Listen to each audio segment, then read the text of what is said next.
নমস্কার বন্ধুরা, আজ বানাবো আমি চিকেন কাটলেট। তার জন্য আমি নিয়ে নিয়েছি 300 গ্রাম বোনলেস চিকেন।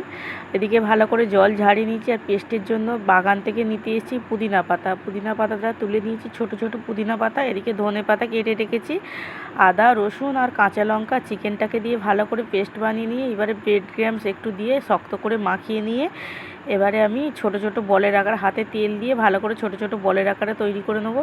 আর এদিকে ব্রেড ক্রাম্বস আর সুজি একসঙ্গে মাখিয়ে নিয়েছি, নিয়ে রেডি করে নিয়েছি। সুজিটা দিলে ভালো মুচমুচে হয়। আর এদিকে একটা পাত্রে আমি ডিম দিয়ে ভালো করে ফাটিয়ে নিচ্ছি। ডিমের ব্যাটারটা তৈরি করে নিয়েছি। তারপরে আমি দেখুন ছোট ছোট বল করে নিয়ে এবারে লম্বা লম্বা করে একটুখানি শেপ দিয়ে তারপরে আমি ব্রেড ক্রাম্বসে দিয়ে ভালো করে ব্রেড ক্রাম্বস দিয়ে চেপে চেপে চেপে চেপে আমি ডিমের ব্যাটারটাতে একবার দিয়ে কোট করে তারপরে আবার আমি ব্রেড ক্রাম্বসে দিয়ে ভালো করে কোট করে নেবো। নিয়ে এইভাবে দুবার আমি করে তারপরে আমি ছুরির সাহায্যে আমি ভালো করে শেপ করে নিয়েছি, যে যেমন শেপ দিতে পারে। তারপরে আমি ফ্রিজেতে রেখেছিলাম 2-3 ঘন্টার জন্য। ফ্রিজেতে রাখার ফলে শক্ত হয়ে গেছে। এবার কড়াইতে তেল দিয়ে আমি কাটলেটগুলো ভালো করে ভেজে নেবো এপিট ওপিট করে। দেখুন আমার দেয়া হয়ে গেছে। আর এদিকে কাটলেটগুলোও আমার লাল লাল হয়ে গেছে, ভাজা হয়ে গেছে, রেডি হয়ে গেছে আমার চিকেন কাটলেট।